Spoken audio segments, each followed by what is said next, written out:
Welcome to Timeless Witnesses.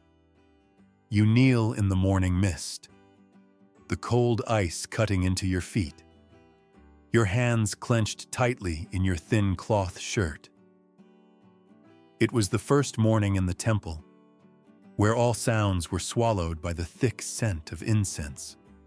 The old monk didn't need to say a word. Just his eyes and a light touch on your shoulder were enough to tell you. Your freedom ended here.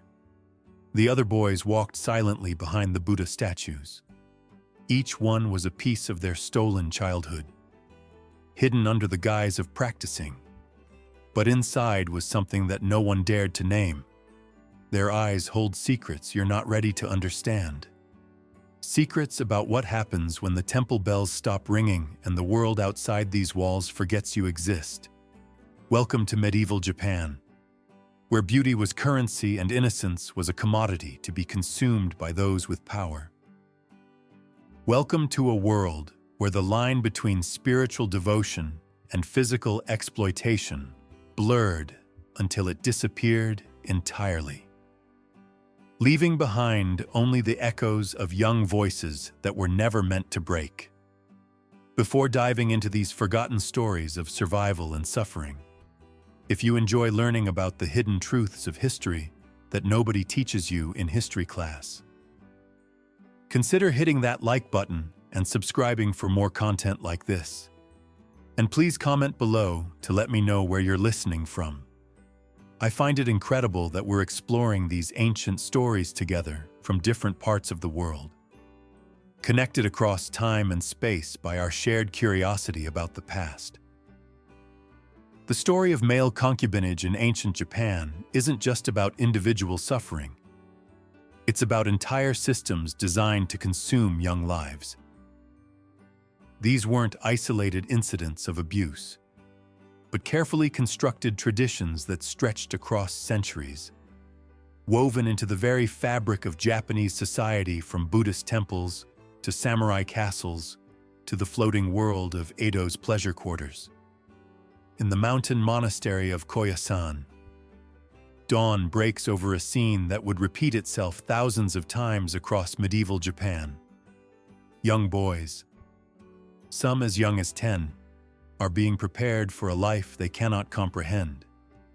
Their hair is being arranged in the specific style of the Chigo, partially shaved, with remaining locks carefully groomed to emphasize their youth and beauty.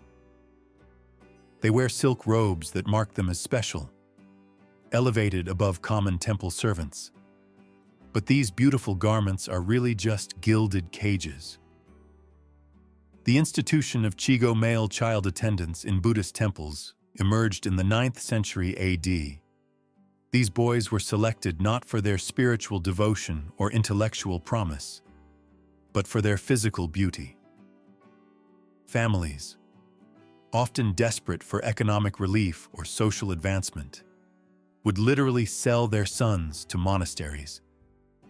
The official story was education and spiritual guidance. The reality was something far more sinister. Records from temples across Japan reveal a systematic approach to acquiring these boys. Monks would travel to villages during times of famine or economic hardship, offering to educate male children in exchange for payments to the families. Some parents genuinely believed they were providing their sons with opportunities for advancement. Others knew exactly what they were selling, but felt they had no choice. Once within the temple walls, the transformation of these children began immediately. The older monk assigned as a spiritual guide, called a ninja, would begin the process of molding his young charge. This relationship, known as nanshoku, or male colors, was presented as a sacred bond between master and student. In reality, it was institutionalized sexual abuse wrapped in religious ceremony. The daily routine of a chogo was a carefully orchestrated performance of subjugation. Before dawn, they would rise to attend to their ninja's personal needs, preparing his bath, laying out his robes, serving his meals, They learned to move with the fluid grace expected of them, to speak only when spoken to anticipate their master's desires before they were voiced. Every aspect of their behavior was scrutinized and corrected. The physical abuse began gradually, often disguised as instruction in spiritual intimacy. The older monks had elaborate philosophies to justify their actions, claiming that the pure love between man and boy could lead to enlightenment. Buddhist texts were twisted to support these practices, with the concept of universal compassion perverted into a justification for sexual exploitation. Temple records from the medieval period, preserved in monasteries like Enryaku-ji on Mount Hiei, contain cryptic references to the education of Chigo. These documents use euphemistic language, but their meaning becomes clear when examined alongside personal diaries and letters that have survived. One 12th century monk's diary describes his instruction of a young boy named Kikumaru, detailing how he gradually introduced the child to increasingly intimate lessons under the guise of spiritual training. The isolation of mountain monasteries made resistance nearly impossible. These boys had no contact with the outside world, no way to communicate with their families, no understanding that what was happening to them was wrong. They were taught that their suffering was sacred, that their submission was a form of spiritual discipline that would benefit them in future lives. The psychological manipulation was perhaps even more devastating than the physical abuse. The monks created elaborate ceremonies around their exploitation, turning rape into ritual. Special seasonal festivals would celebrate the bond between Nenju and Chigo, with the entire temple community participating in pageants that showcased the boy's beauty and submission.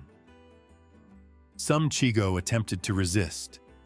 Temple punishment records, hidden away in monastery archives, reveal the brutal consequences. Boys who refused their Nenju's advances faced starvation, solitary confinement, and violent beatings. Some were permanently disfigured to serve as warnings to others.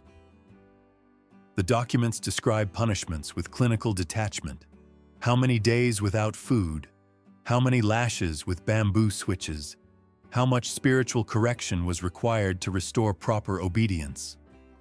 The most haunting records come from boys who internalized their abuse, who began to compete for the attention of their abusers. Temple writings describe Chigo, who would perform increasingly degrading acts to gain favor, who would betray other boys to protect their own positions. The system didn't just abuse these children. It taught them to abuse themselves and each other. As these boys approached adolescence, around 14 or 15 years old, their time as Chigo would typically end. Their voices would crack. Their bodies would lose the androgynous beauty that had made them valuable. Some would be allowed to remain as junior monks, forever scarred by their experiences. Others would be cast out entirely, thrust into a world they no longer understood, with no resources or support. The lucky ones, if they can be called that, found their way to the samurai class. The warrior culture of medieval Japan had enthusiastically adopted the Nanshoku traditions from the Buddhist monasteries, but with their own violent twist. Where the temples had cloaked their abuse in spiritual language, the samurai were more direct about their intentions. In the military compounds and castle towns of feudal Japan, young boys now called wakachu served similar functions to the temple Chigo, but their suffering was flavored with the casual brutality of warrior culture. These boys, typically between 12 and 16 years old, were taken as apprentices by adult samurai. The official purpose was to learn martial arts, strategy, and the code of Bushido. The reality was that they served as sexual slaves for men who glorified violence as a way of life. The selection process for wakachu was even more ruthless than in the temples. Samurai would literally purchase boys from their families, treating them like weapons or horses, valuable tools to be owned and used. Some came from samurai families that had fallen on hard times. Others were the sons of merchants or farmers seeking connections to the warrior class. All of them learned quickly that their bodies were not their own. Historical records from the Kamakura period, 185–33 AD, contain numerous references to the trading of wakachu among samurai. Letters between warrior lords discussed the quality of their boys with the same language they used for evaluating swords or armor. One document from 1267 describes a samurai named Minamoto Yoshitsune trading 2 wakachu to another lord in exchange for a particularly fine horse, noting that both boys were well trained in submission and skilled in the art of pleasure. The training of wakachu involved both martial and sexual education, often simultaneously. They learned to fight with weapons while being taught to submit sexually to their masters. This combination of violence and intimacy created a particularly twisted form of indoctrination. Boys who excelled at both aspects of their training were prized possessions loaned out to other samurai as gestures of friendship or political alliance. The famous military chronicle Heike Monogatari makes subtle allusions to this practice, describing how young warriors served their masters not only on the battlefield, but also in private. The language is metaphorical, but in the historical context, the implications are clear. The boys were expected to sacrifice themselves for their masters in battle, and to submit to physical submission in peacetime. Personal accounts from this period, preserved in family archives, reveal the psychological devastation inflicted on these young warriors. One wakachu named Taira Shigemori left behind a secret diary, discovered centuries later in a hidden compartment of an old samurai residence. His entries describe years of ritualized abuse disguised as warrior training. He writes of being forced to demonstrate loyalty to his master in increasingly degrading ways, of competing with other wakachu for scraps of approval, of learning to suppress all natural reactions to pain and humiliation. The samurai developed their own elaborate ceremonies around the exploitation of wakachu. The brotherhood contracts that formalized these relationships were public documents, signed before witnesses and blessed by Shinto priests. These contracts explicitly outlined the sexual duties of the younger partner, while wrapping them in the language of honor and loyalty. The boys would pledge to serve faithfully in body and spirit, while their masters promised to guide them in the ways of warrior virtue. Perhaps most chillingly, these contracts often included clauses about what would happen if the wakachu tried to resist or escape. The penalties ranged from ritual scarring to execution, all presented as natural consequences for breaking sacred oaths.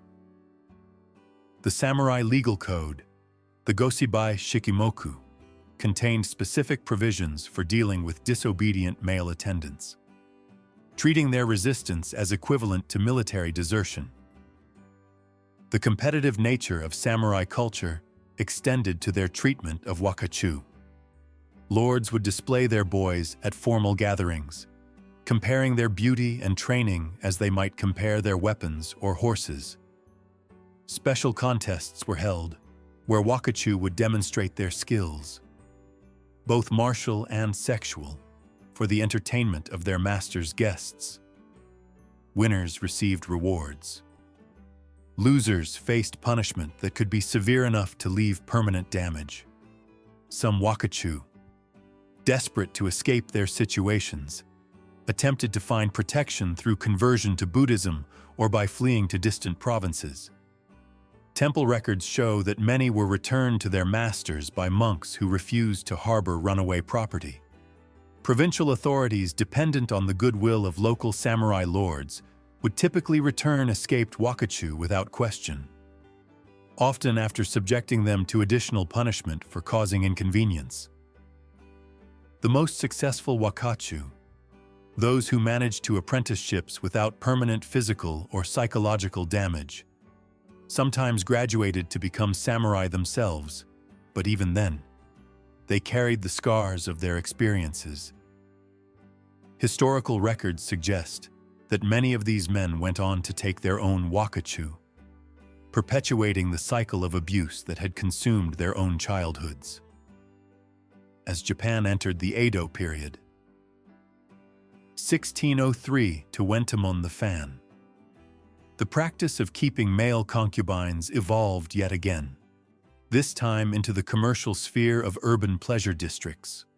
The rigid social hierarchy of Tokugawa Japan created new markets for sexual exploitation, and young men found themselves commodified in ways that would have been unimaginable in earlier eras. The great cities of Edo, modern Tokyo, Osaka, and Kyoto became magnets for displaced samurai, ambitious merchants, and desperate families seeking economic opportunity. This concentration of population created both demand for sexual services and a ready supply of vulnerable young people who could be pressed into providing them. The authorities, rather than trying to suppress these activities, decided to regulate and profit from them. Male prostitutes in the Edo period were known as kagama, literally meaning shadow actors. This term captured the ambiguous nature of their existence. They were both performers and sexual servants, existing in the shadows between respectable society and the criminal underworld. Unlike their predecessors in temples and samurai compounds, kagama operated in a commercial marketplace where their suffering could be bought and sold by anyone with sufficient money. The development of licensed pleasure quarters like Yoshiwara in Edo represented a new form of institutionalized exploitation. While these districts are often remembered for their female courtesans, they also housed thousands of male prostitutes who served clientele of all genders. The government's licensing system created a veneer of legitimacy while ensuring that the profits from sexual exploitation flowed to official coffers. The procurement methods for kagama were as systematic as those used for temple chigo and samurai wakashu, but adapted to urban commercial realities. Procurers known as zeigen would scout rural areas during times of economic hardship, offering to apprentice young boys in the entertainment trades. Families devastated by poor harvests or heavy taxation would sell their sons for immediate cash, often with contracts that amounted to indentured servitude lasting 10 years or more. Records from the Yoshiwara Pleasure Quarter, preserved in the Tokyo Metropolitan Archives, reveal the brutal economics of male prostitution. Boys as young as 11 were purchased for amounts equivalent to several years' income for a common laborer. The contracts specified that they would work until they had earned back their purchase price plus interest, room and board, clothing, and various fees. The mathematics ensured that most would never achieve freedom. The daily life of kagama was a performance of perpetual availability. They lived in specialized brothels called Kagamajaya shadow tea houses, where they were displayed for customers like merchandise in a shop. Their rooms were designed to showcase their beauty. Screens painted with erotic imagery, silk bedding in colors chosen to complement their skin tones, incense burners that filled the air with supposedly aphrodisiac scents. The training of kagama began immediately upon their arrival in the pleasure quarters. Older prostitutes, themselves victims of the same system, would teach newcomers the arts of seduction, submission, and survival. This education covered everything from sexual techniques to conversation skills, from makeup application to the subtle arts of gauging a customer's desires and adapting accordingly. The customer base for Kagama reflected the full spectrum of Edo society. Wealthy merchants who couldn't openly keep Wakachu-style concubines would visit Kagama houses for discreet encounters. Samurai now living on fixed stipends in an increasingly commercial economy could rent what they could no longer afford to own. Even Buddhist monks, supposedly celibate, were regular customers at establishments that specialized in boys who resembled the Chigo of temple life. Personal accounts from Kagama, who managed to buy their freedom or escape their contracts, provide devastating insights into the reality behind the romanticized image of Japan's floating world. One such account, preserved in a private collection and only recently studied by historians, comes from a man named Konoeka, who worked as a Kagama in Osaka from 1687 to 1701. Konoeka describes the constant fear that permeated Kagama life. Fear of violent customers, fear of disease, fear of aging out of desirability, fear of the brutal punishment awaiting anyone who tried to refuse service or escape.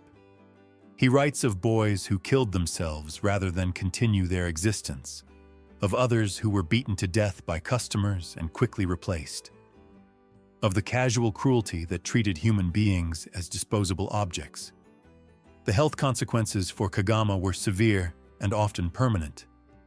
Without any medical care or protection, they were exposed to every sexually transmitted disease known to the period. Many suffered internal injuries from violent customers that were never properly treated. Malnutrition was common, as brothel owners found it more profitable to spend money on cosmetics and costumes than food. Perhaps most tragically, Konoeka describes the psychological manipulation used to keep Kagama compliant. Like their temple and samurai predecessors, these boys were taught to blame themselves for their suffering. They were told that their beauty was a gift that they had a duty to share, that their role in providing pleasure was noble and necessary. Some began to believe these lies, developing twisted pride in their ability to endure degradation. The few who managed to escape or buy their freedom faced a society that offered them no place. They had no families to return to. Most had been sold by desperate parents who could not take them back. They had no marketable skills beyond those learned in the pleasure quarters. They carried diseases and psychological scars that marked them as outcasts. Many ended up returning to prostitution as the only life they knew. The most successful Kagama might eventually become proprietors of their own establishments. But this success came at the cost of perpetuating the system that had destroyed their own childhoods. These men, having survived the worst that commercial sexual exploitation could offer, often became the most ruthless exploiters of the next generation of victims. Government records from the late Edo period show occasional attempts to reform or regulate the treatment of Kagama, but these efforts were always superficial. The authorities were more concerned with maintaining tax revenue from the pleasure quarters than protecting the lives of young prostitutes. When particularly brutal incidents came to official attention, the typical response was to transfer problematic brothel owners to different districts rather than prosecute them. The international opening of Japan in the 1850s brought foreign observers who documented what they saw in the pleasure quarters. Their accounts, while often colored by their own cultural biases, provide external verification of the systematic abuse of Kagama. A British diplomat named Rutherford Alcock wrote extensively about his visits to Edo's entertainment districts, describing scenes of obvious exploitation that shocked him despite his familiarity with prostitution in London. As Japan moved toward modernization in the Meiji period, 1868 to 1912, the traditional systems of male concubinage began to crumble, but not from humanitarian concerns. The new government was embarrassed by Western criticism of Japanese sexual practices and sought to present a more civilized image to international observers. Laws were passed prohibiting the most obvious forms of child exploitation. But enforcement was sporadic and often motivated more by appearances than genuine concern for victims. The stories preserved in temple archives, samurai family records, and pleasure quarter documents reveal patterns that extended far beyond individual cases of abuse. These were systematic institutions designed to convert human suffering into spiritual, military, or economic benefit for those in power. The boys and young men caught in these systems were not victims of isolated predators, but products of entire social structures built on their exploitation. The physical suffering endured by these male concubines was only the beginning of their torment. The psychological manipulation, the destruction of their ability to form healthy relationships, the deliberate cultivation of shame and self-hatred. These injuries lasted long after the physical abuse ended. Many carried these wounds for their entire lives, never fully recovering their sense of human worth. Perhaps most tragically, the systems were self-perpetuating. Boys who survived their experiences often became the next generation of abusers, having learned no other model of power relationships. The cycle continued for centuries, each generation passing its trauma to the next in an endless chain of suffering. The historical record shows that resistance, while rare, did occur.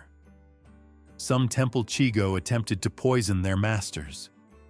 Some samurai wakashu tried to kill their lords and themselves in dramatic acts of revenge.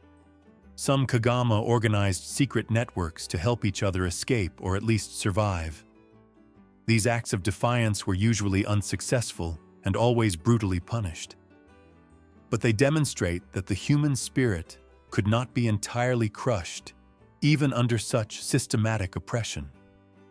The resistance began in whispers, passed between boys who shared sleeping quarters in the dim corners of temple halls. In the winter of 1156 AD, at the monastery of Todaiji in Nara, a chigo named Yoshimaru discovered something that would change everything he understood about his world. Hidden beneath a loose floorboard in the scripture storage room, he found a collection of letters correspondence between monks discussing the procurement of boys with the cold calculation of livestock traders. The one from Yamashina village shows promise. Read one letter in elegant calligraphy. 12 years, fair complexion. Family desperate after the rice harvest failed. Father agrees to terms. 50 mon now.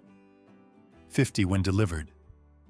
Brother Kenjiro assures me the boy is untouched and properly fearful. Another letter detailed the breaking-in process. New arrivals require careful handling. Begin with small kindnesses, special food, warmer robes. This creates gratitude and dependence. Introduce physical requirements gradually, always within the context of spiritual instruction. By the third month, most offer no resistance.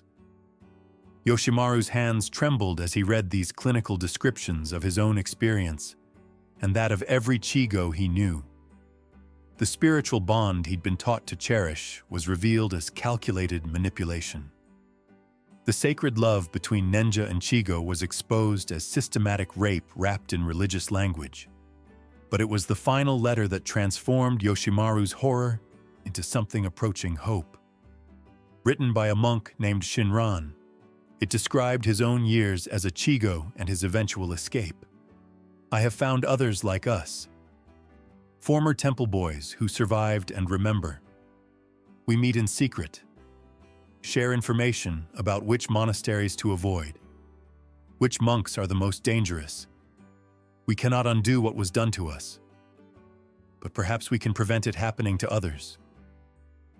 This letter contained something unprecedented: names and locations of safe places, coded language for identifying other survivors, even methods for forging travel documents that might allow a Chigo to escape his monastery and disappear into the general population. Yoshimaru memorized every detail before carefully replacing the letters.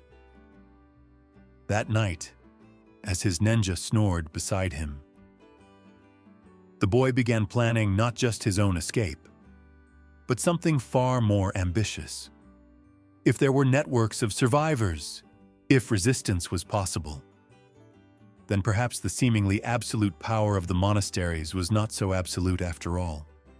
The first step was finding other Chigo who might be to hear dangerous truths. This required extraordinary caution. Many boys had been so thoroughly indoctrinated that they would report any sign of rebellion to their masters. Yoshimaru began with careful questions, testing responses, watching for signs of suppressed anger or desperate hope. His breakthrough came through a boy named Kenjiro, whose ninja had recently died, leaving him in limbo between masters. Kenjiro had experienced the predations of multiple monks and possessed a burning hatred that he'd learned to hide behind perfect obedience. When Yoshimaru shared what he'd discovered, Kenjiro's response was immediate: "Tell me what we must do." The network they built over the following months was necessarily small and secretive. 6 boys total, ranging in age from 11 to 15, each carefully vetted and sworn to absolute secrecy. They communicated with each other through discreet gestures and verbal innuendo, exchanging information while going about their daily temple chores, and meeting only late at night, when the chances of being discovered were lowest. Their first acts of resistance were small but symbolically powerful. They began adulterating the monks' food with unpleasant substances, from herbs that caused stomach upset, to substances that caused temporary rashes, to substances that made tea bitter. Nothing dangerous enough to cause serious harm or obvious enough to be traced back to deliberate sabotage, but sufficient to create an atmosphere of unease among their oppressors. The psychological effect on the boys themselves was profound. For the first time in their temple lives, they possessed agency. They were actors rather than victims, conspirators rather than helpless prey. The knowledge that they could strike back even in small ways began to restore something that years of abuse had nearly destroyed: their sense of themselves as human beings with their own circumstances. As their confidence grew, so did their ambitions. Using information gleaned from the hidden letters, they began reaching out to the network of survivors that Shinran had described. This required elaborate deceptions, forging reasons to visit nearby temples, bribing servants to carry messages, learning to read and write despite the restrictions placed on Chigo education. The breakthrough came when they made contact with a group of former temple boys who established themselves as traveling merchants. These men, now in their 20s and 30s, had survived their own experiences and devoted themselves to helping current victims escape. They called themselves the Muko Kai, the Facing West Society, after the Buddhist concept of rebirth in the Pure Land. They saw themselves as helping souls escape suffering and find new life. The Muko Kai had developed sophisticated methods for extracting Chigo from monasteries. They would arrive at temples posing as traveling merchants or pilgrims, establish contact with potential escapees, and create diversions that allowed boys to slip away unnoticed. Safe houses along trade routes provided shelter and new identities. A network of sympathetic merchants, farmers, and craftsmen offered employment to those who successfully escaped. But the system had limitations. It could only help boys who were already in contact with the network, who had demonstrated both the desire to escape and the courage to take enormous risks. Many Chigo, broken by years of abuse or genuinely convinced of their spiritual duty, could not be reached. Others were too closely watched by suspicious masters to attempt escape. For Yoshimaru and his conspirators, contact with the Mukokai opened new possibilities, but also revealed the true dangers they faced. Escaped Chigo who were recaptured faced punishments that went far beyond the routine brutalities of temple life. Some were permanently crippled to prevent future escape attempts.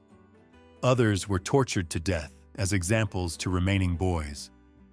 The most fortunate were simply expelled from the temples to face certain starvation in a world that offered them no place. Despite these risks, the knowledge that escape was possible transformed the dynamic within the monastery. The 6 conspirators began preparing other Chigo for potential rescue, identifying those who might be receptive to help when the opportunity arose. They gathered intelligence about guard schedules, travel routes, and seasonal patterns that might affect escape attempts. The plan they eventually developed was breathtakingly audacious. Rather than attempting individual escapes, they would coordinate the simultaneous disappearance of every Chigo who could be trusted. Potentially 15 boys total.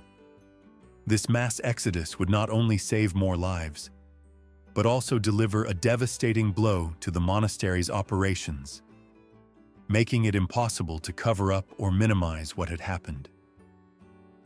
The date chosen was the night of the Autumn Moon Festival, when the monks would be gathered for special ceremonies and potentially distracted by ceremonial wine. Mukokai agents would be positioned at 3 different exit points from the temple complex. Travel documents, money, and disguises had been prepared. Safe houses along multiple escape routes were alerted and ready, but human systems, no matter how carefully planned, are vulnerable to human failures. 2 days before the planned escape, one of the boys, a 13-year-old named Tadamoni, approached his ninja and confessed everything. Whether motivated by fear, genuine religious conviction, or some twisted form of Stockholm Syndrome, Tadamoni provided complete details about the conspiracy, the network, and the planned mass escape. The retribution was swift and merciless. Yoshimaru awoke to find himself surrounded by armed temple guards, his hands bound, his mouth gagged to prevent him from warning others. One by one, each member of the conspiracy was dragged from their beds and assembled in the main hall before the entire temple community.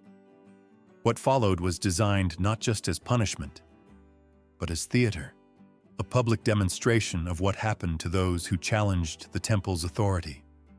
The head abbot, a man whose gentle demeanor during public ceremonies masked a capacity for extraordinary cruelty, personally supervised the proceedings. Yoshimaru, as the identified leader, received special attention. His punishment began with the removal of 1 finger from each hand, not severed cleanly, but slowly crushed with wooden mallets, while the assembled monks and Chigo watched in horrified silence. The message was clear. These hands had written seditious messages, had conspired against the temple, and would never do so again. The other conspirators faced their own specialized torments. Kenjiro, who had helped recruit others to the cause, had his tongue pierced with hot needles. He would never again speak words of rebellion. The younger boys received lesser but still permanent marks, scars carved into their forearms that would forever identify them as former rebels, making escape impossible even if they survived their current punishment. But the physical brutality was only the beginning. The psychological torture was carefully calculated to destroy not just the conspirators' will to resist, but their basic sense of identity. They were forced to confess their sins publicly. to beg forgiveness from their ninja, to praise the mercy of the temple authorities who could have killed them, but chose instead to offer them opportunities for redemption. This redemption came in the form of new roles within the temple hierarchy. They became cautionary examples, living reminders of the consequences of rebellion. Yoshimaru, his mutilated hands making him unsuitable for normal Chigo duties, was assigned to assist with the training of new arrivals. He was forced to participate in the very indoctrination process he had tried to subvert, to help convince frightened new boys that submission was their path to spiritual enlightenment. The irony was deliberate and devastating. The monastery's authorities understood that forcing former rebels to become instruments of oppression was a more complete victory than simply killing them would have been. Each time Yoshimaru had to comfort a terrified new Chigo, each time he had to explain why obedience to one's ninja was a sacred duty, a part of his soul died a little more. Yet even in this seemingly complete defeat, the seeds of future resistance survived. The network of former temple boys continued their work, learning from the failed escape attempt and adapting their methods. The Mukukai developed new protocols for vetting potential escapees, better methods for maintaining security, more sophisticated ways of identifying and avoiding informants. More importantly, the news of the rebellion spread despite the temple authorities' efforts to suppress it. Other Chigo and other monasteries heard whispered accounts of boys who had dared to fight back, who had at least tried to seize control of their own destinies. The story grew in the telling, becoming a legend that inspired future acts of resistance in the mountains of Kai Peninsula. A group of Chigo at the Kamano Hongu Taisha began their own conspiracy just months after news of Yoshimaru's rebellion reached them. Learning from his mistakes, they adopted even more stringent security measures, compartmentalized their organization so that no single member could betray the entire network, and developed multiple contingency plans for different scenarios. Their leader was a boy named Jiro, who had survived 3 years in the temple system, and possessed both the intelligence to plan effectively and the charisma to inspire others. Unlike Yoshimaru, who had attempted to work within the existing temple structure, Jiro advocated for more direct action against their oppressors. They have taught us that we are nothing, he told his fellow conspirators during a clandestine meeting in the temple's root cellar. They have trained us to be grateful for abuse, to see our suffering as holy, but they have also taught us to move silently, to anticipate their needs, to understand their weaknesses. We will use their own training against them. Jiro's plan was more violent than Yoshimaru's had been. Rather than attempting escape, he proposed eliminating specific monks who were known to be particularly brutal, making their deaths appear to be accidents or natural causes. The psychological impact on the monks would create an atmosphere of fear that might lead to better treatment for remaining Chigo, while demonstrating that the boys were not as powerless as they appeared. The first target was Brother Nichiren, a monk notorious for his cruelty, even by temple standards. Nichiren, delighted in devising creative punishments for minor infractions, had permanently injured several Chigo through his discipline, and regularly boasted to other monks about his sexual conquests among the boys under his authority. The method chosen was poison, specifically extract from the deathcat mushroom, which grew abundantly in the forests surrounding the temple. Jiro had learned about its properties from a former Chigo who had escaped and returned secretly to share information with current victims. The poison was virtually undetectable when mixed with the bitter tea that Nichiren drank every morning, and its effects mimicked those of natural illness. The execution of the plan required months of preparation. The boy assigned to serve Nichiren's morning tea had to be gradually trained to switch cups without detection, to ensure that only the intended victim received the poisoned drink, and to behave normally when the monk inevitably became ill.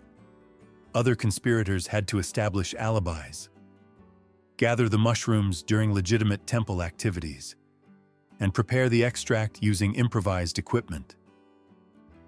When Nichiren finally succumbed to what appeared to be a stomach ailment, his death created exactly the psychological impact that Jiro had hoped for.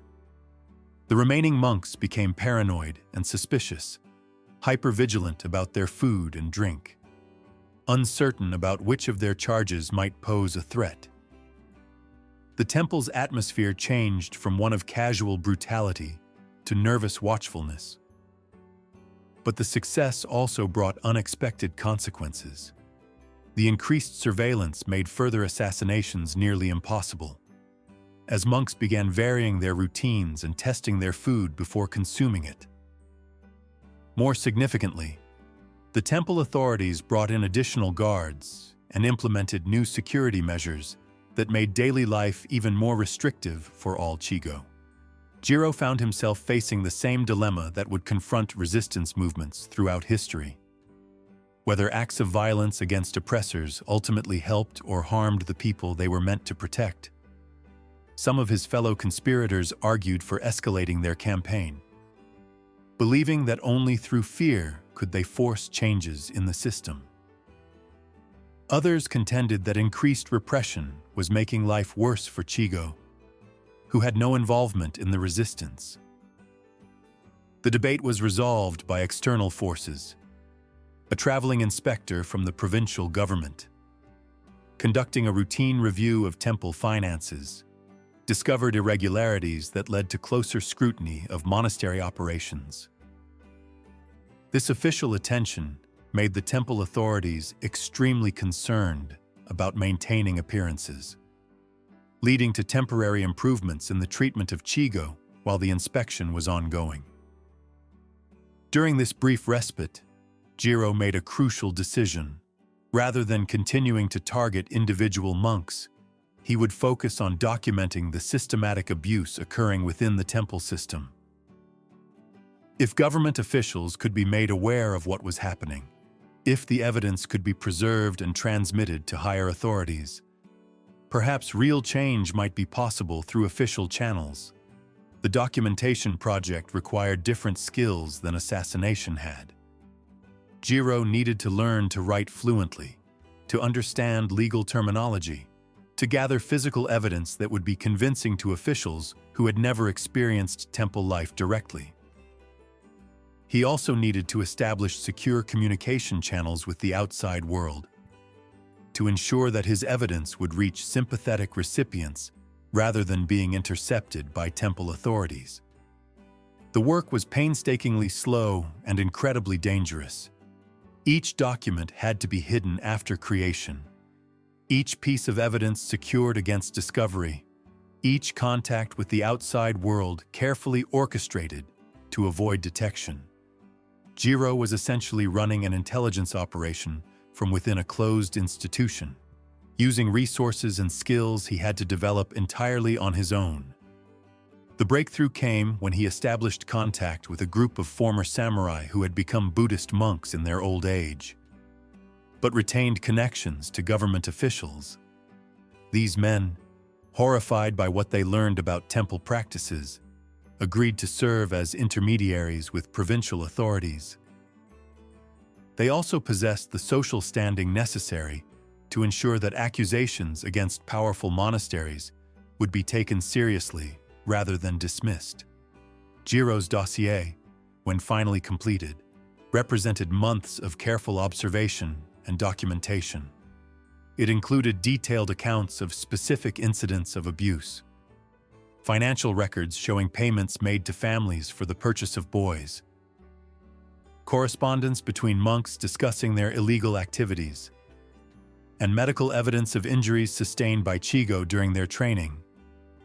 Perhaps most powerfully, it included testimonies from boys willing to risk everything by speaking truthfully about their experiences. These accounts, written in the simple, direct language of children describing unthinkable suffering, carried an emotional impact that dry legal documents could never achieve. The submission of this evidence to provincial authorities marked a turning point in the resistance against temple-based exploitation of male children. For the first time, official government attention was focused specifically on the systematic abuse occurring within the monastery system. Investigations were launched. Some monks were removed from their positions, and new regulations were implemented requiring external oversight of Chigo training programs. The changes were limited and often cosmetic. The fundamental power structures that enabled abuse remained largely intact, but they represented something unprecedented.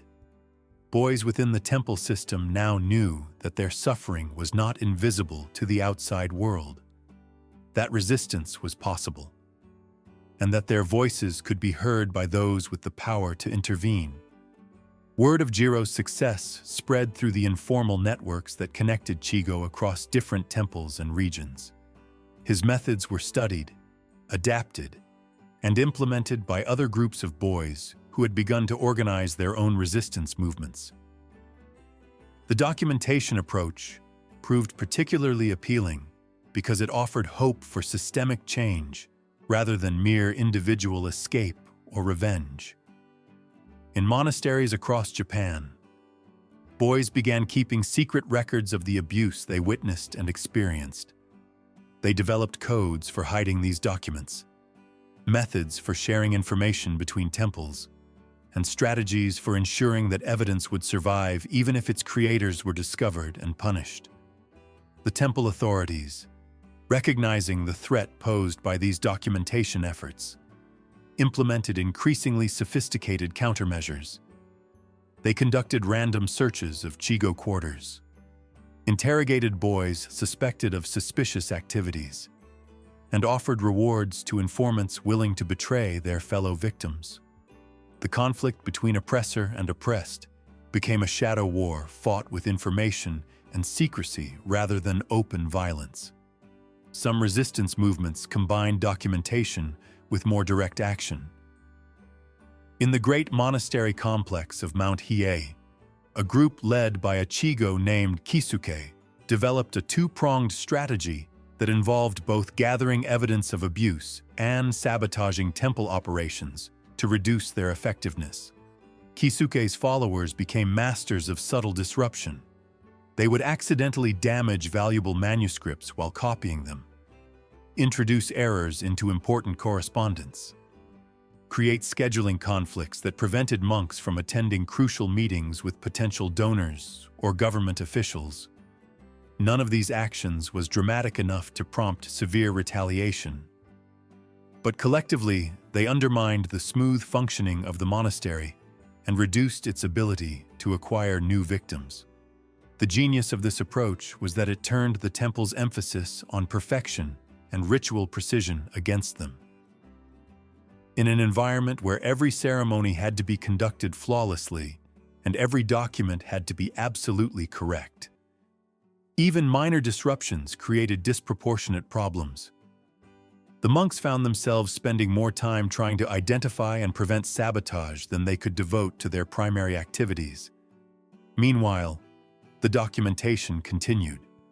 Kisuke's network produced the most comprehensive record of temple abuse ever assembled, including detailed floor plans showing where assaults typically occurred, schedules of when monks were most likely to be alone with their victims, and psychological profiles of the most dangerous predators within the system.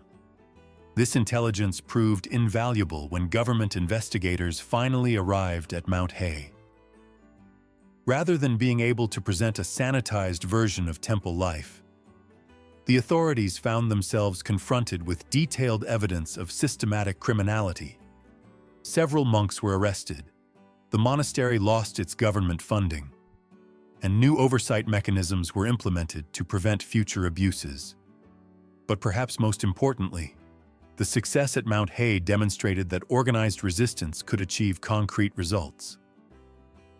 Boys in temples throughout Japan began to believe that change was possible, that their suffering was not inevitable, and that they possessed the power to affect their own circumstances. The resistance movements also began to evolve beyond their original focus on individual temples. Networks developed between different monasteries, allowing for the sharing of information and resources across broader geographic areas. Escape routes were established that could move boys from high-risk situations to safer environments. Safe houses were created where former Chigo could recover from their experiences and learn skills that would allow them to survive in the outside world. These broader networks also began to address one of the fundamental problems faced by escaped Chigo: the lack of support systems once they left the temple environment. Boys who had spent years in monastic institutions often had no understanding of normal social relationships, no practical skills for earning a living, and no family connections to provide assistance. The solution developed by the resistance networks was essentially the creation of alternative families, communities of survivors who could provide mutual support, share resources, and help newcomers adapt to life outside. These communities often disguised themselves as legitimate businesses or religious organizations, operating artisan workshops, small farms, or trading companies that could provide both economic support and social cover for their members. One of the most successful of these communities was established in the port city of Sakai by a former Chigo named Dogen, who had escaped from a mountain monastery and spent several years learning maritime trading.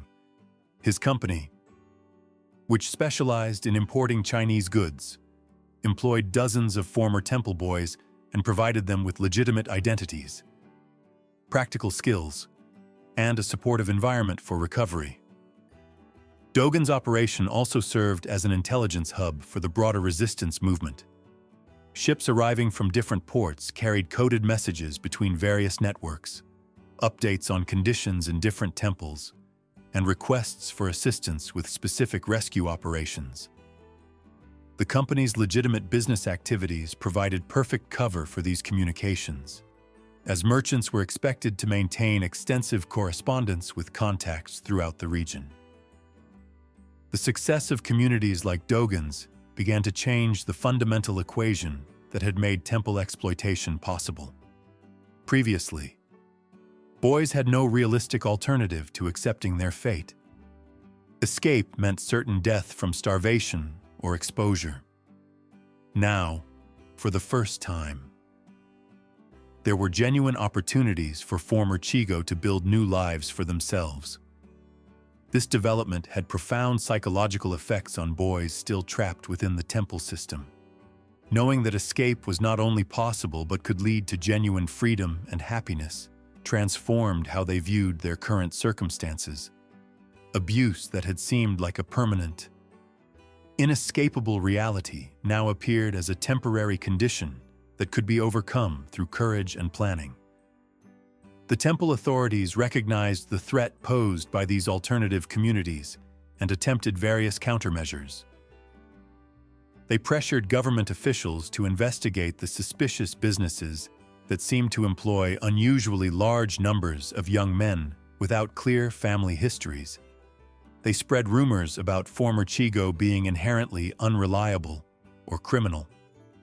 They even hired informants to infiltrate the survivor communities and report on their activities. But these efforts were largely unsuccessful.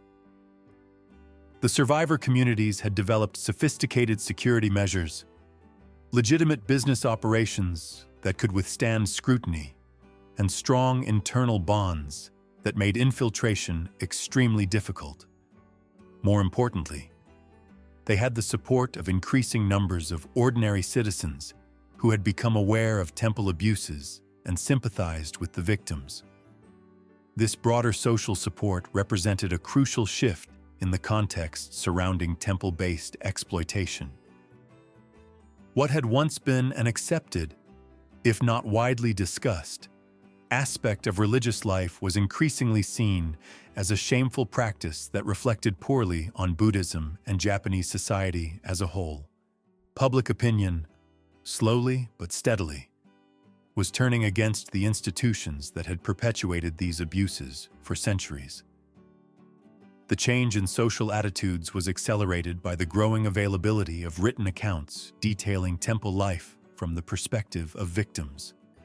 Former Chigo who had learned to write began producing memoirs, testimonies, and exposés that reached educated audiences throughout Japan.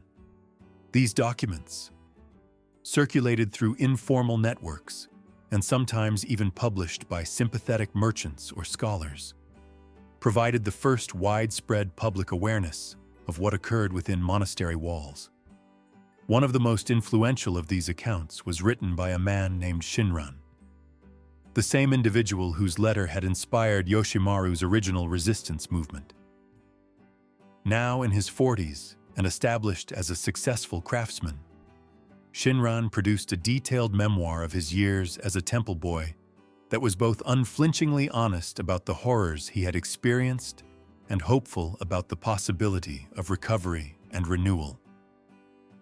Shinran's account was particularly powerful because it avoided both sensationalism and self-pity, instead presenting a clear-eyed analysis of how systematic abuse had been disguised as spiritual training. He explained the psychological techniques used to break down boys' resistance, the economic incentives that motivated temples to acquire new victims, and the social structures that had allowed these practices to continue unchallenged for so long. But perhaps most importantly, Shinran's memoir demonstrated that survival was possible, that former victims could overcome their experiences and build meaningful, productive lives. This message of hope resonated strongly with current Chigo, who were beginning to organize their own resistance movements, providing them with both inspiration and practical guidance for their efforts.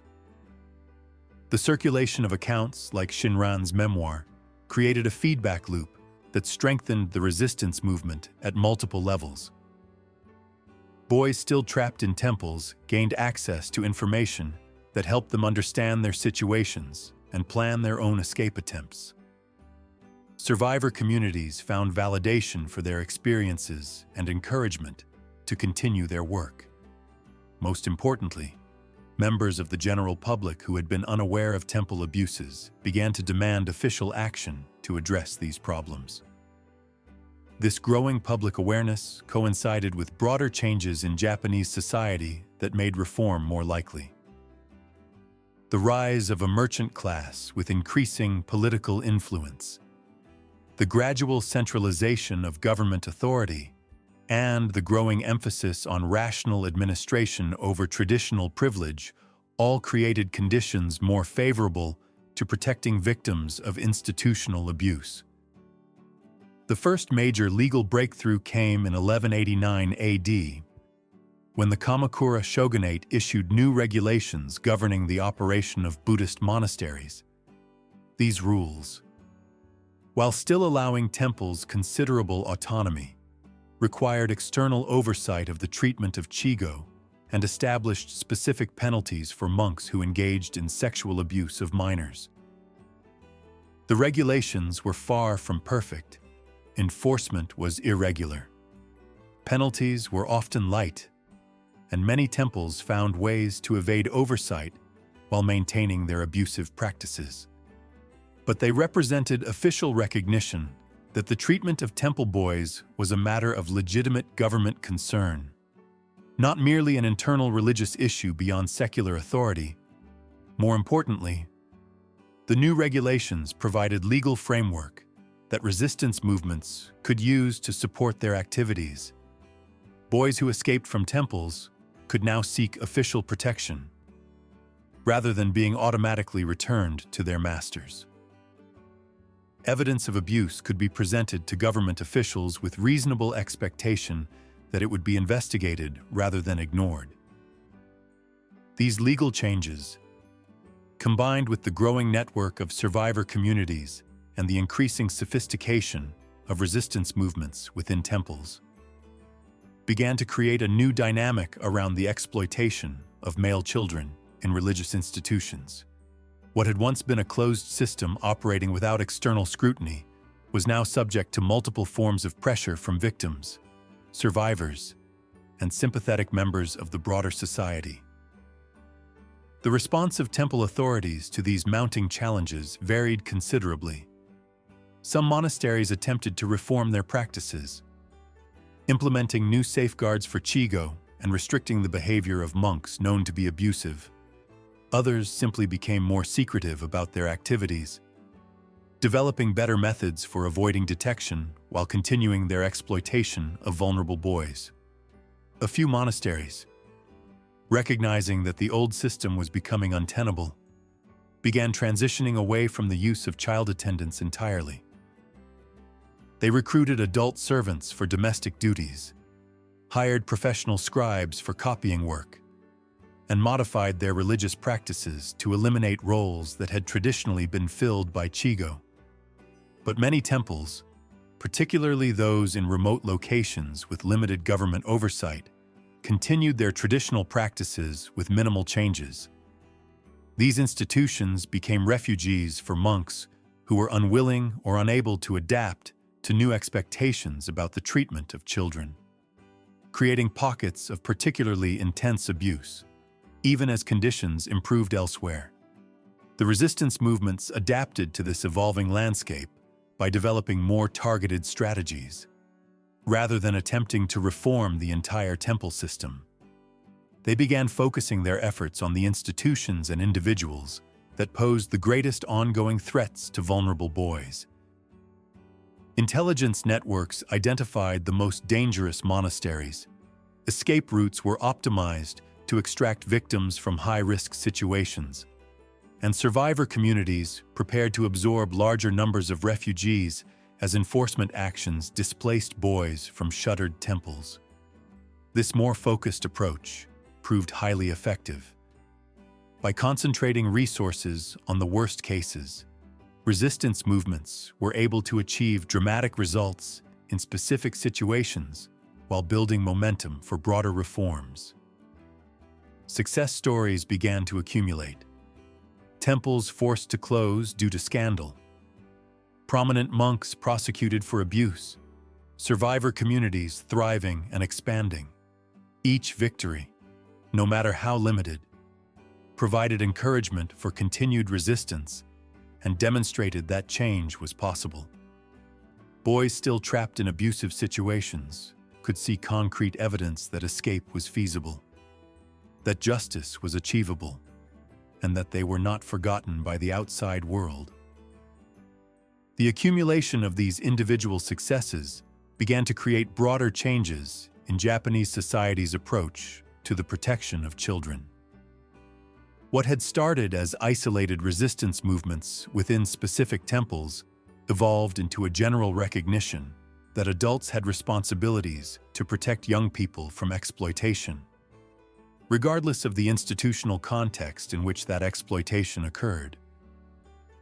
This shift in social consciousness extended beyond religious institutions to influence attitudes toward other forms of child abuse and exploitation. The same arguments used to challenge temple practices, that children deserved protection, that adult authority could be legitimately questioned, that systematic abuse required systematic responses, began to be applied to problems in other areas of society. The boy who had knelt on those cold monastery steps, who had felt the weight of his new life settling around him like chains, was no longer alone. Across Japan, in temples and safe houses, in government offices and merchant shops, in the hidden networks that connected survivors and the growing communities that supported them, thousands of people were working to ensure that his story would not be repeated. The resistance that had begun with whispered conversations between frightened children had grown into a movement that was transforming Japanese society's approach to the protection of its most vulnerable members. The journey was far from complete. Many boys still suffered in remote temples. Many perpetrators escaped justice. Many survivors struggled with lasting trauma, but the trajectory was clear. The age of systematic, unchallenged exploitation of male children in religious institutions was coming to an end. Not through the mercy of those in power, but through the courage of those who had suffered under that power and refused to accept their suffering as inevitable. The resistance continued, one rescued boy at a time, one reformed temple at a time, one changed mind at a time, until the unthinkable became inevitable and the impossible became real. By the dawn of the 13th century, the transformation was undeniable. Where once temple bells had tolled over silent suffering, they now rang over communities where former victims had found their voices. The scattered safe houses had evolved into established neighborhoods in major cities, places where men bore the subtle marks of their past, but walked with the dignity of those who had reclaimed their lives. Yoshimaru, now graying at the temples but still possessed of the fierce determination that had sparked the first resistance, stood before a gathering unlike any that had come before. In the main hall of what had once been an abandoned warehouse in Kyoto, nearly 200 men sat in careful rows. Some bore the weathered faces of craftsmen, others the ink-stained fingers of scribes, still others the calloused hands of farmers. What united them was not visible to the casual observer, but it connected them more deeply than blood or birth. They were all survivors. 23 years ago, Yoshimaru began, his voice carrying easily through the hall. A boy named Kenjiro whispered to me in a temple corridor that he wanted to see the ocean. He had never seen anything beyond monastery walls, and he dreamed of waves and endless sky. He paused, scanning the faces before him. Kenjiro sits among us today, not as that frightened child, but as a master shipwright, whose vessels carry merchants safely across the very waters he once could only imagine. A man in the third row, his face weathered by sea wind, raised his hand slightly in acknowledgement. Around him, others nodded with the quiet pride of those who understood the magnitude of such transformation. But we are not here to celebrate only our own journeys. Yoshimaru continued, "We are here because there are still boys who whisper dreams in dark corridors, still children who believe they are powerless against the weight of tradition and authority. We are here because our work is not finished." The gathering was the first formal congress of what had become known as the Restoration Fellowship, a network that now spanned the entire Japanese archipelago. What had begun as desperate cooperation between individual survivors had evolved into something unprecedented, a coordinated effort to transform the fundamental structures that had enabled systematic abuse. The fellowship's influence extended far beyond its membership. In the decades since the first escapes, former Chigo had established themselves in nearly every significant trade and profession. They had become doctors who understood trauma, teachers who recognized the signs of abuse, merchants who provided employment without questions about missing family histories. Their shared experience had created an invisible network of support that extended protection to vulnerable people throughout society. Master Endo, a former temple boy who had become one of Kyoto's most respected builders, presented the fellowship's latest initiative. "We have acquired the property known as the Riverside Monastery," he announced, "producing a formal deed.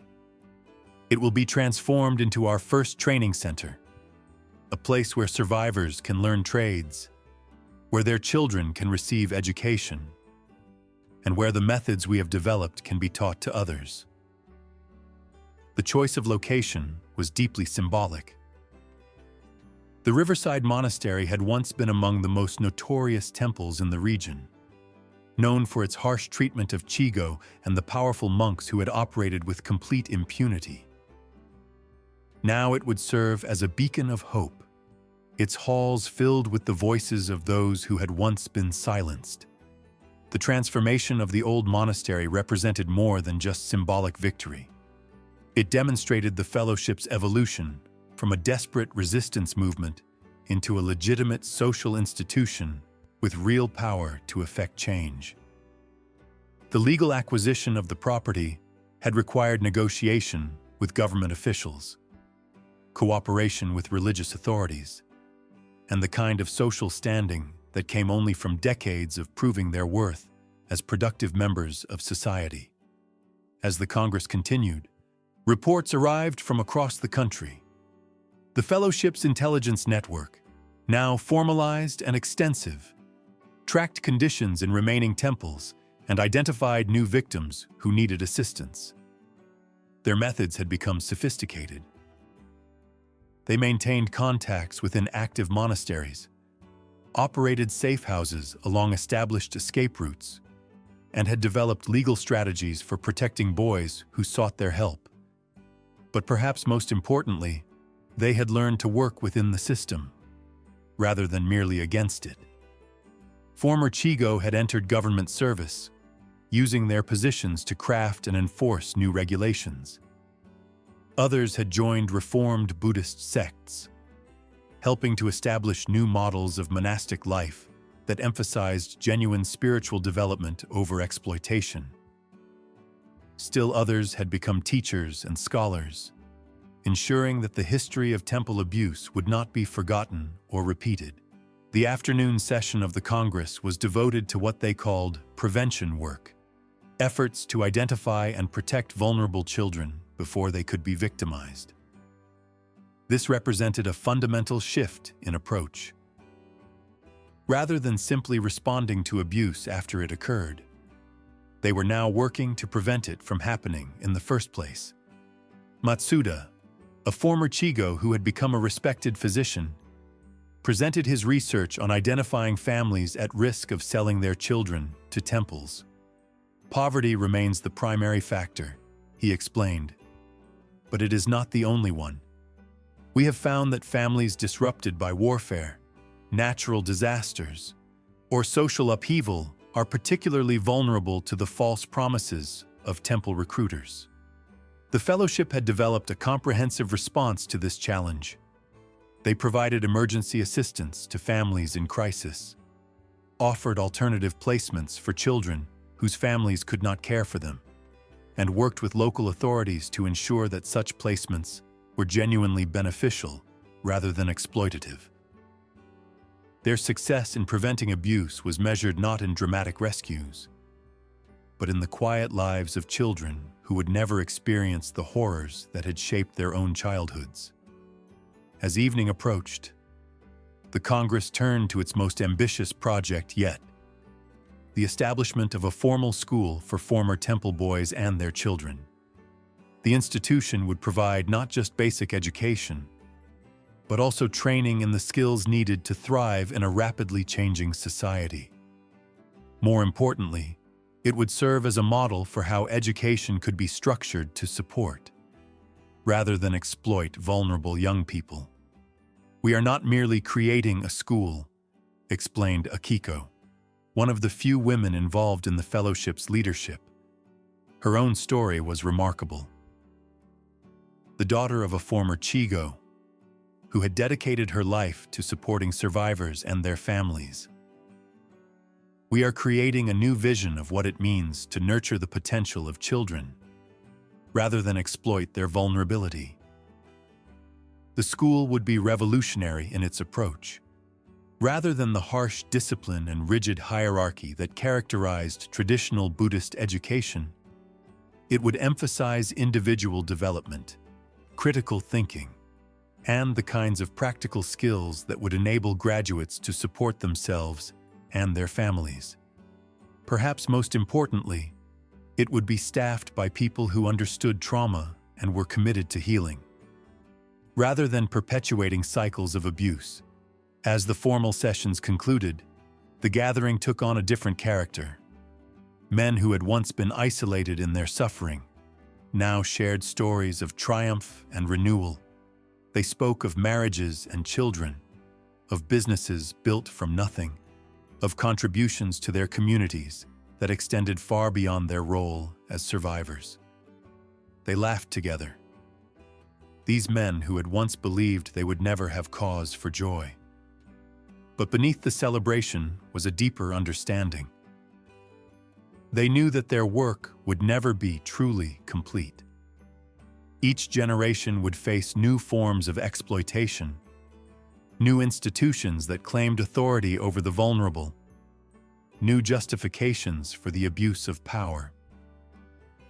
The specific horrors of the temple system might be ending, but the fundamental human capacity for cruelty and exploitation would remain. What they had created, however, was something that could outlast any individual institution or system of abuse. They had demonstrated that resistance was possible, that recovery was achievable, and that systematic change could emerge from the courage of those who had suffered most. They had proven that victims were not powerless, that traditional authority was not unquestionable, and that society could be transformed by those it had once discarded. The Congress ended with a ceremony that honored both the dead and the living. Names were read aloud. Boys who had not survived their time in the temples, men who had died before seeing the changes they had helped to create, and current members of the fellowship who continued the work.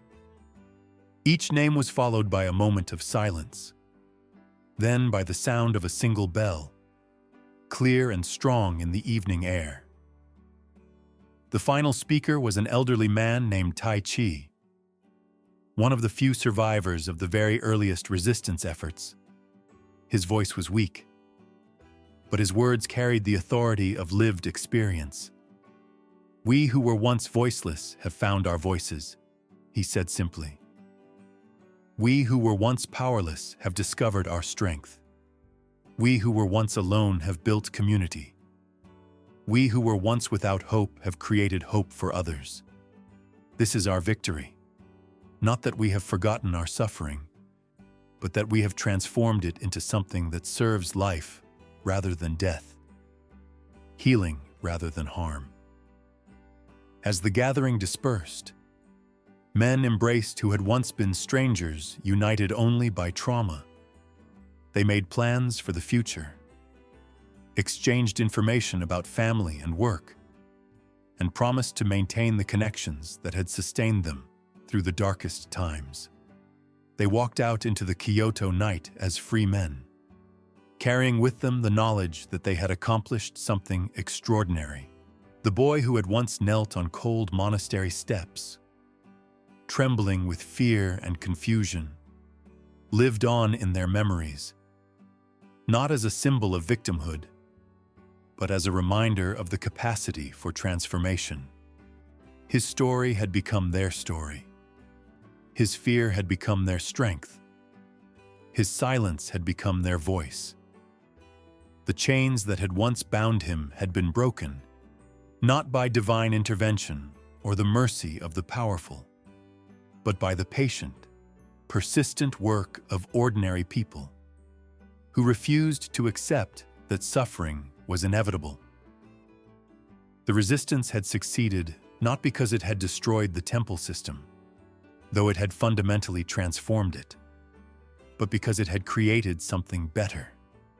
In place of institutions that consumed the vulnerable, they had built communities that nurtured them.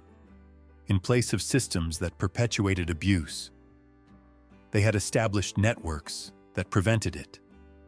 In place of silence and shame, they had fostered truth and healing. The temple bells still rang across Japan, but their sound now carried different meanings. For some, they continued to mark the rhythm of spiritual practice. For others, they served as reminders of past suffering. But for the members of the Restoration Fellowship, and the countless lives they had touched. Those bells had become something else entirely, a call to vigilance, a summons to service, and a promise that no child would ever again face alone the darkness that had once consumed them all. The work continued as it always would, but now it was sustained by hope rather than desperation, by community rather than isolation, by the knowledge that change was not only possible, but inevitable when ordinary people chose to act with extraordinary courage. The age of unchallenged exploitation was ending, replaced by an era in which the vulnerable would always have protectors, the silenced would always have voices, and the darkness would always be challenged by those who had learned to kindle light.